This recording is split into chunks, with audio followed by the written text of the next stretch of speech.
The Read to Lead Podcast, Episode 3.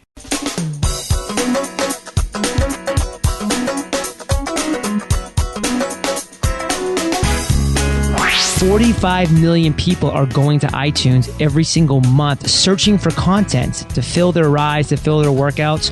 Why not reach that demographic? Welcome to the Read to Lead podcast with Jeff Brown. Jeff believes that if you desire to achieve true success in business and in life, then consistent and intentional reading is a must. The Read to Lead podcast will not only help you narrow this ever-important reading list, but also bring you key insights and valuable feedback from some of today's most successful and inspiring authors. And now, here's Jeff. Hi, and welcome to Episode 3 of the Read to Lead podcast. I am your host, Jeff Brown. Our guest today, John Lee Dumas, who is host of the Entrepreneur on Fire podcast, and we'll talk with him in just a moment about why you might want to think about, regardless of your business or industry, launching a podcast and what benefits that could provide for you and your company. But first, this episode is brought to you by Get Abstract. Get Abstract summarizes business books, making their subscribers, people like you, the best read, most expert players on the business scene today. Now, their mission is to provide executives worldwide with the best in business knowledge. They deliver concise 5-page summaries of the latest, sharpest, and most relevant books in 7 different languages. Their clients include Microsoft, Citicorp, Daimler Chrysler. In fact, 20% of the Fortune 500. They have no affiliation with any one publishing house, which means they work independently for you. Get Abstract is designed to fit your busy lifestyle. That way, you can get the knowledge you need when you need it. Get more knowledge in less time and start making smarter decisions right now. You can subscribe now to Get Abstract book summaries at readtoleadpodcast.com/summary. That's readtoleadpodcast.com/summary. I am very excited for you to hear from John Lee Dumas today. John is the founder and host of Entrepreneur on Fire. It's a podcast that interviews today's most inspiring and successful entrepreneurs. And the cool part is John does this every day of the week. It is a top-ranked business podcast with over 250,000 unique downloads a month in over 145 countries, and his lineup, in case you don't know, has included Barbara Corcoran from Shark Tank, author Seth Godin, one of my favorites, Tim Ferriss, Gary Vaynerchuk, Guy Kawasaki, and hundreds more. I think you're in the 250 range now with your show. All that happens at eofire.com because even after a year of doing this, or nearly a year of doing this, John cannot spell entrepreneur. So eofire.com. Welcome to the show, John. Thanks, Jeff. I'm glad to be here. It's important to note for our listeners that we're actually recording this on the 4th of July. And I would be remiss if I didn't, from the bottom of my heart, thank you for your service to our country. Jeff, thank you for that. I do appreciate the appreciation. I'm now a reserve captain in the U.S. Army, so let me continue to pass that thanks forward to those active duty soldiers that are continuing to serve. John, for those that may not know, catch us up on where you've come from, starting with, say, maybe spring of last year, or further back if you want to go further back, to today, and how you got there. Sure, yeah. I'll go a little further back for about 30 seconds just to give a little perspective. But when I graduated, I was commissioned as an officer back in 2002. So I spent 4 years active duty, which did include 13 months in Iraq. Then I entered the reserves at 26 and in 2006. I tried a bunch of different things. I tried commercial real estate. I was a corporate in corporate finance for John Hancock. I was with a tech startup for a little while. So I really did a bunch of things in a lot of different areas, and it was a lot of fun. But just about springtime last year, I was in my car driving to work, like so many listeners are doing right now. And I had an aha moment because I loved listening to podcasts while I was driving. And my favorite podcasters came out with great shows, but just once a week, Jeff. And it was not enough for me because I, again, was driving to work 5 days a week. I was hitting the gym 4 to 5 times a week. And I loved listening to podcasts on the treadmill, on the elliptical machine, what have you. So I had that little lightning bulb that went off and said, you know what? There needs to be a 7-day-a-week podcast that interviews today's most inspiring and successful entrepreneurs. That is the day that Entrepreneur on Fire was born, and I haven't looked back since. Well, for that person listening right now who's maybe a business owner, a marketer, an entrepreneur, why would they might want to consider adding a podcast to their arsenal?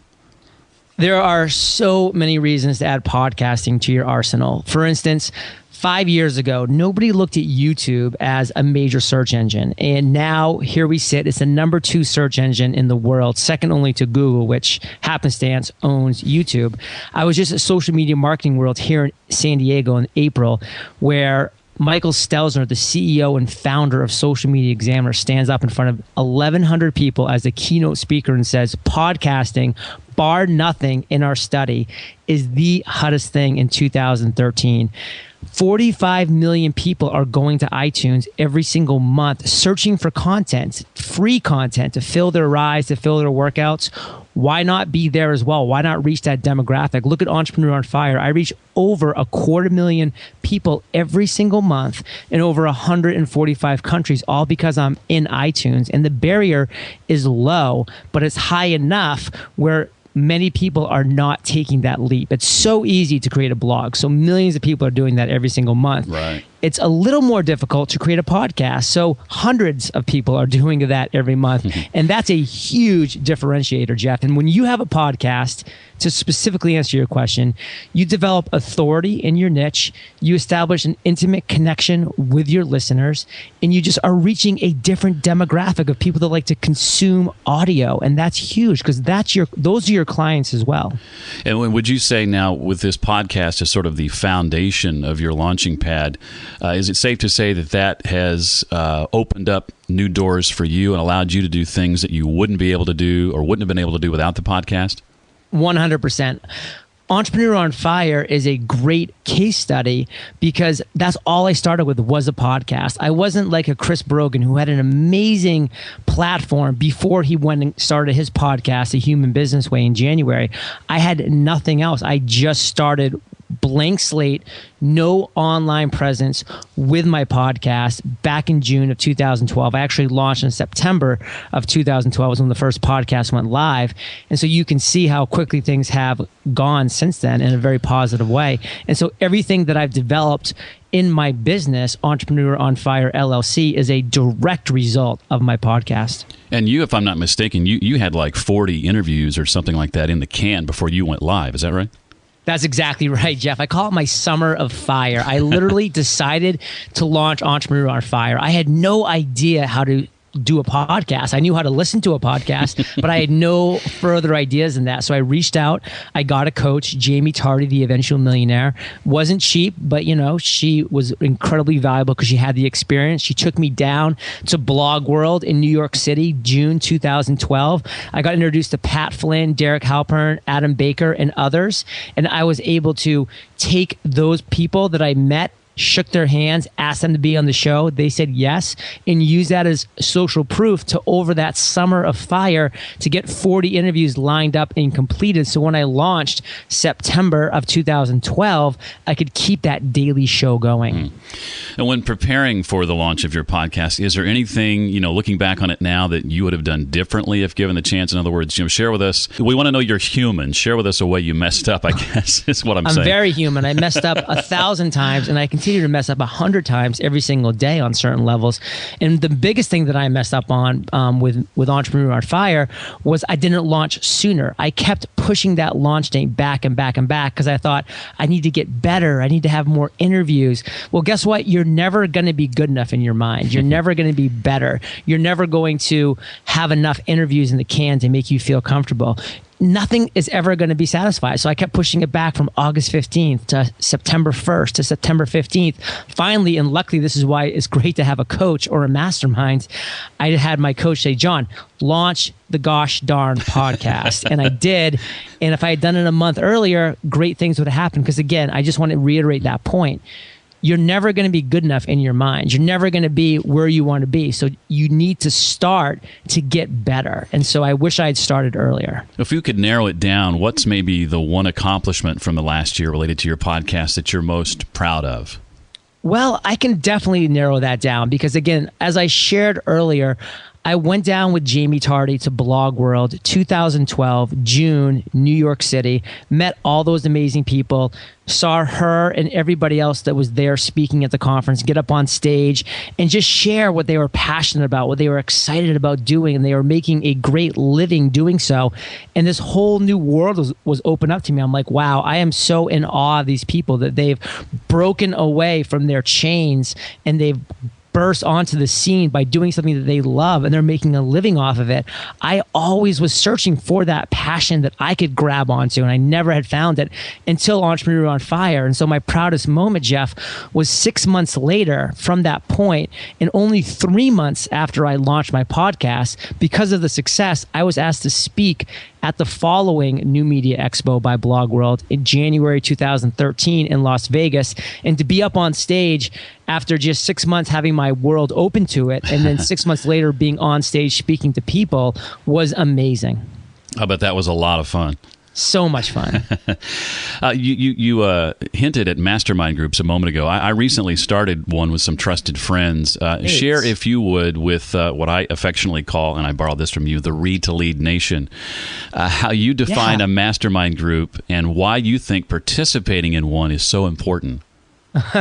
Well, for the listeners, I always refer to my listeners as Fire Nation. So that's what Jeff's referring to when he says the word nation, which is not trademarked. So I'm really happy to use it. I borrowed it from somebody else, I'm sure, but I love it. And I definitely am glad you're using it as well, Jeff. But I could not be more of a proponent for masterminds. And I can tell you specifically why. When I first launched, again, I got that one-on-one coach, which was incredibly powerful. I also immediately joined a mastermind of my own called the Podcast Mastermind, and Cliff Ravenscraft was running that. And that was incredibly valuable, and I really enjoyed that. And it was that support that I needed. It was that motivation. It was being held accountable by these people that was so valuable. And for me, you know, now that I have Entrepreneur on Fire and I have such a huge listener base, and I get emails every single day from listeners around the world that are sharing with me what's holding them back and what they're scared of. It was so consistent that they didn't have that support community that was there, that was supporting them, was committed to their success. So because of that, I, like you, Jeff, just launched my own membership masterminds, Fire Nation Elites. And it's just been unbelievable. I thought I was going to start with like 20 people, but I had over 160 applications. And so I've decided to narrow it down, and I've had one-on-one conversations with every single applicant thus far. And we launched just 3 days ago, so July 1st. I know it's August when this is going live, but we launched July 1st with the founding 50 of Fire Nation Elite. And it's just 50 amazing entrepreneurs all committed to each other's success. And we're not leaving anybody behind. We're bringing people on as we go forward, and we want to grow slowly and organically. And we're adding new features as we go. But that's just to reiterate your point. I believe masterminds are critical to everybody's success. Everybody who's an entrepreneur should have a mastermind, whether it is a membership mastermind, whether it's an open and free mastermind, whether it's a meetup.com mastermind, whatever it may be. You should have a group of like-minded people that you talk to consistently. Now, someone listening right now might be going, well, isn't this podcast about talking to authors? We're talking to a podcaster. So let's dig into your book, Podcast Launch. First, what prompted you to write a book on how to launch a podcast? I think I know the answer to this, but I think it needs to be asked. Well, for the exact same reason I launched Fire Nation Elite, honestly, Jeff. And I know that you do this as well. And I always recommend every person that runs a business to do this, and that's listen to your clients, listen to your target market. And I kept getting those same emails over and over again. John, I love your podcast. I think it would be great for my business. How do I do that? And I can't answer that email, obviously, one by one, because that would just literally, I would be doing nothing else. So why not just create an incredible, very low cost resource for all of these people that want to learn how to create a podcast? I can just sit down, which I did over one weekend. I created a 40-page ebook about how to launch a podcast. I poured all of my heart and soul into it, my story, all of my knowledge. And Jeff, I included 15 video tutorials with this book as well, because I wanted people that didn't want to just read how to supposedly tag an MP3, but actually watch me do that so they could just very easily understand the process visually as well as reading. So I combined the two, making it more like a product and a book as well. And I put it onto Amazon, and almost immediately it became, and still is to this day, the #1 ranked book in Amazon on podcasting with over 105 5-star reviews. And I know your listeners really realize the power of those 5-star reviews and how that 105 is a ton. And I can just tell you why I have that many, because the book is a $5 book, but it provides so much value, mostly because of those 15 video tutorials that could be a $200 product, but are just included with the book. I know as I read it, I was able to read it in I think an afternoon, and Sure. I really appreciated the added benefit of the videos, and going through the tutorials step by step was huge, to be able to just take it from the page and actually see someone doing what you're learning about. So that was a great addition, very, very smart on your part. Thank you, Jeff. What have you found to be, because for someone starting a podcast, especially if it's going to be a podcast like this one where they're talking to other people, or like yours where you're interviewing some fairly prominent folks, what would be the best way to approach someone you don't know and who may not know you and convince them, especially in the early going, to agree to give of their time? Absolutely. Always start with providing value, with a value proposition. For me, Jeff, again, it was going down to New York City and getting those first yeses face to face. Getting down there, shaking Pat's hand, saying, "Pat, I loved that speech that you just gave. I would love just to take 20 minutes of your time at some point in the future to talk about your journey and to share it on my podcast with my future audience." And that's how I did it. I just got those initial yeses by doing it that way. And then once I had those names, the people I hadn't even interviewed yet, but I just said they had said yes, I was then able to go back and use those names as social proof. So then when I was reaching out to other people via email that I couldn't specifically meet face to face, I could say X, Y, and Z. I would love if you joined me on Entrepreneur on Fire. Pat Flynn, Cliff Ravenscraft, Michael Stelzner have all agreed to be on the show.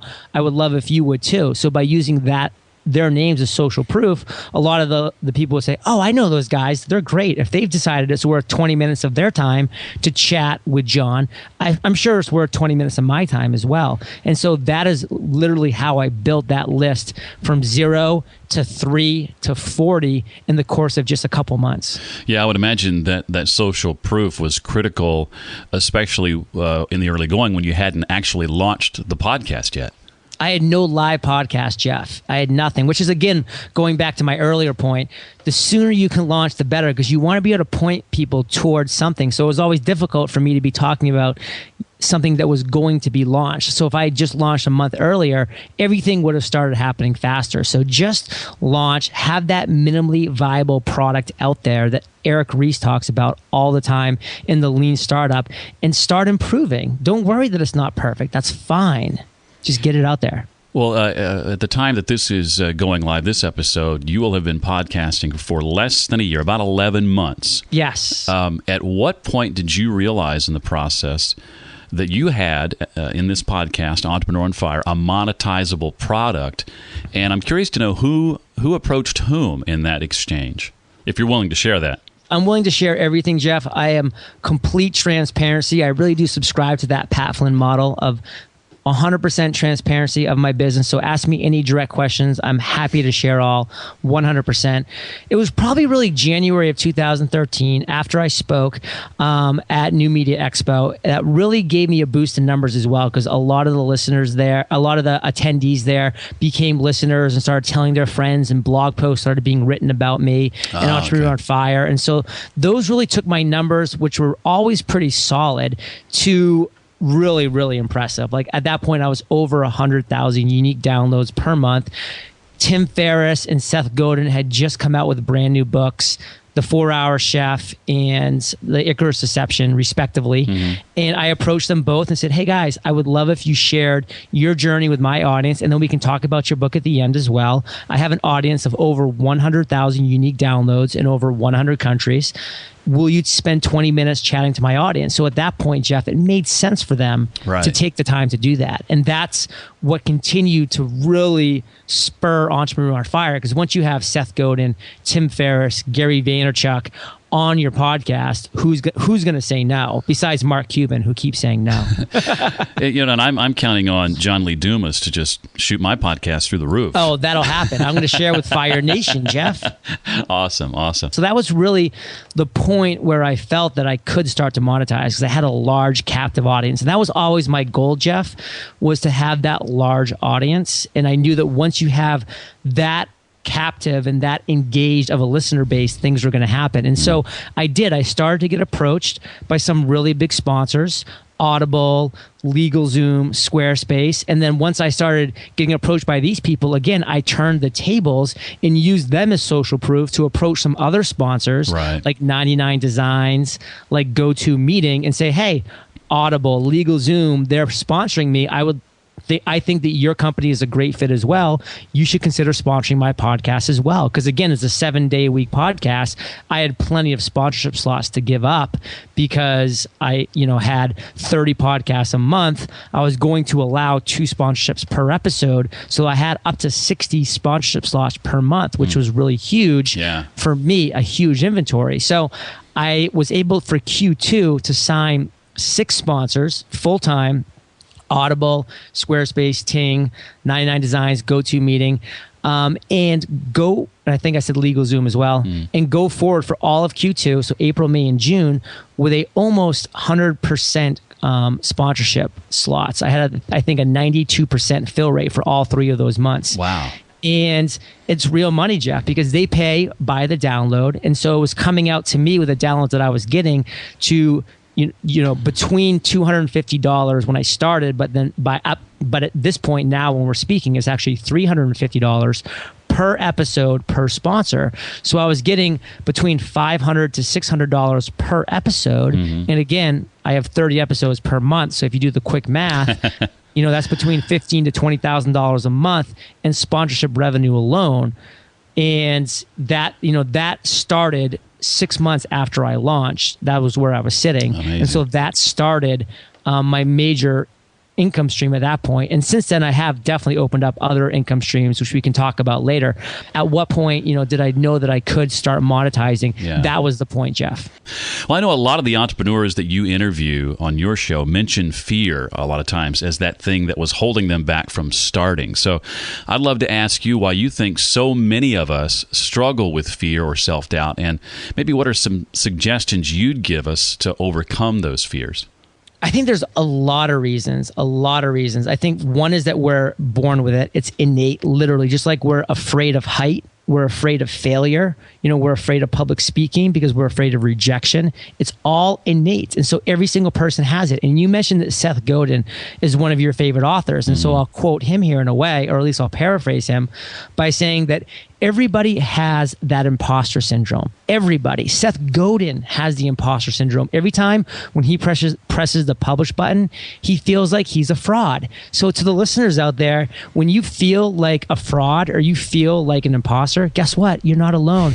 100% of the people in this world feel that way as well. President Obama feels that way every single time he gets up to address the nation. I promise you. So you just need to realize and accept that. Don't try to overcome it, because you can't. We're humans. We're born with it. Just accept it. Know that everybody else is dealing with it and get over it. So that is the major thing I would say, is that accept the fear. I was at a fair yesterday. I knew with 100% certainty that I was going to be freaked out on a roller coaster ride that I was about to go on. But you know what? I still did it. I'm just picturing you right now with the fear on your face. That's why my throat's a little sore, because I was screaming for about 2 minutes and 37 seconds. Well, one of my favorite Seth Godin quotes, and something that inspired me to get off my rear and do this, was his, I think it was from Lynchpins, where he says, "Stop waiting to be picked. Pick yourself." Pick yourself. And another thing that I love too, that I think either he said or somebody very similar to him has said, is listen, give yourself permission And that's one thing that, I like to do is, when I lead my mastermind here at Fire Nation Elite, and someone's like, John, I want to do this, but I don't know if I should. I respond back and I say, Jeff, I give you permission to do that. And a lot of times that clicks in their head and they're like, wow, like I don't need, I can give myself permission, or, let's just do this. Let's go. And it works wonders. Well, you've mentioned several already, but what would you say, John, is the greatest leadership lesson you've learned along this process? I think there's a lot. One of my favorite quotes, and we've kind of talked a little bit about quotes. So this is a direct quote, and it's from somebody who I respect a lot, Albert Einstein, who said, "Try not to become a man of success, but rather a man of value." And to me, that's a great leadership quote. And I learned that those traits in the military as well. When I was a captain leading a platoon, or when I was a lieutenant leading a platoon, and then later a captain leading a company of men, that you really truly first need to be valuable. You need to be that example of value. And that's what I try to do at Entrepreneur on Fire, is provide value first and foremost. Success will come, but value to me is the most important thing that I want to provide, and then success will follow. I don't feel like it's a good strategy to try to go out there to be successful and then thinking about providing value second or third down the list. To me, that's not something that's a sustainable business model. So provide true value as a leader, and good things will happen. That reminds me of a future guest that's going to be here on the Read to Lead podcast, Jay Baer of Convince and Convert. He's just come out with Utility, Yes, Utility, and I'm enjoying reading that book right now. And he talks about that same concept, the whole helping versus hyping. And so many businesses get on social media, and it's another megaphone instead of approaching it from a standpoint of being able to help people first. Yeah, one of his quotes in that book, which I loved, was, "There's only 2 letters difference between selling and helping, but it's a world of difference in reality." Yeah, it sure is. Well, speaking of books, one of the questions I like to ask every guest on this show is, what are the books that you're reading or have read maybe in the last couple of years or recently that have had the greatest impact on you, and why? I'll give you my 2 most recent books because, again, at Entrepreneur on Fire, I interview 7 to 8 incredible entrepreneurs every single week. And every single one of them, I ask, what is the number 1 book they would recommend to Fire Nation? So I am always getting inundated with amazing book recommendations. And so I'm always reading top-notch books in my mind because they've been recommended by incredible people. And the last 2 that I've read one is called Pour Your Heart Into It, which is the Howard Schultz, who founded, or didn't actually, it's very interesting. He didn't actually found Starbucks, but he is the CEO of Starbucks. And hearing his story about how he came to lead Starbucks, and it started off as a completely different coffee chain with him. And very, very fascinating. And that's a powerful story to read. But another one that I really recommend, and I'm recommending to everybody that I can right now because I'm pretty obsessed with it, is called The Slight Edge by Jeff Olson. And that book is all about the long game. It's all about how the little things you do every single day can add up to great things in the end. And I think that's Entrepreneur on Fire is a great example. I was not a good host when I launched back in September of 2012. And I was not good 2 months later. And I was a little okay 4 months later. And every single time I sit down to speak and to interview somebody, I get a little bit better. And that's what this book's all about. To be, you must do. And that's all you can, that's the only way. You're never going to become a good broadcast host. You're never going to become a good author if you don't just do. And one book I've heard you mention on your show and in other interviews that I know you highly recommend is The Compound Effect by Darren Hardy. The compound effect, I found out while reading The Slight Edge. Oh, okay. I found out that The Slight Edge inspired The Compound Effect to be written. Darren Hardy was one of Jeff Olson's first students.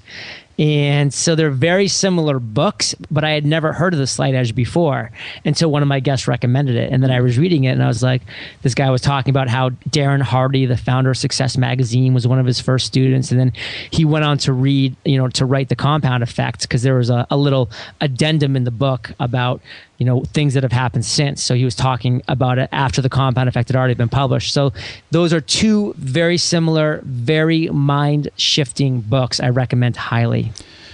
Well, John, you've touched on this, but let folks know again where we can find you online. How can they connect with you? And maybe if there's any projects coming up you'd like others to know about, now would be a great time to share those as well.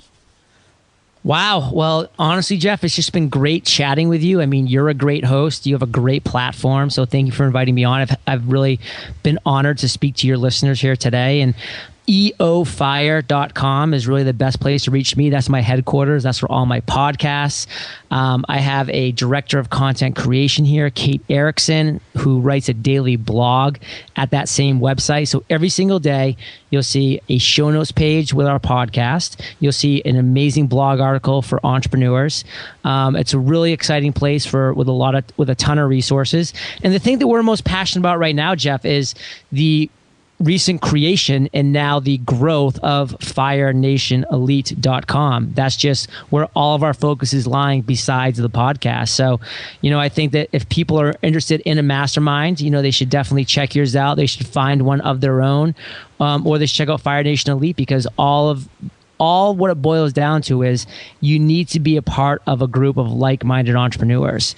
And that's what we're creating. And I'm so glad to hear that it's something that you're creating, because I think that the thought leaders in these spaces right now need to really be spending more time fostering these kind of communities. And I want to make sure everybody, too, knows about and checks out, because I highly recommend the book, Podcast Launch, available via ebook at Amazon.com. Just search Podcast Launch, and it's just $4.99. Well worth the investment. Yeah.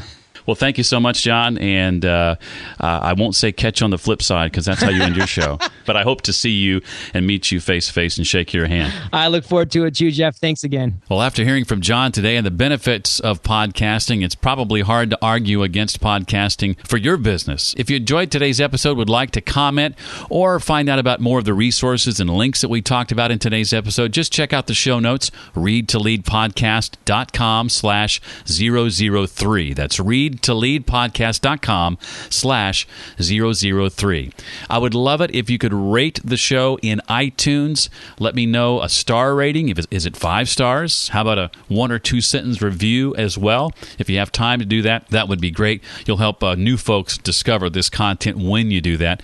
And if you give it a 5-star review, I'll mention your name in a future episode as well. To do that, just go to readtoleadpodcast.com/iTunes. That's readtoleadpodcast.com/iTunes. Well, we talked a little bit today about building a podcasting platform. In next week's episode, we'll talk with author and speaker and blogger Jeff Goins, who in very short order built a pretty powerful blogging platform to the point that he had publishers knocking on his door in just 8 months. That and his new book, The In-Between, on the next episode of the Read to Lead podcast. Thanks so much for listening to the Read to Lead podcast. As a subscriber, we challenge you to be more than just a passive listener. Become a vital member of the community. Visit us on the web at readtoleadpodcast.com and chat with other members at facebook.com/readtoleadnation. Until next time, remember, leaders read and readers lead.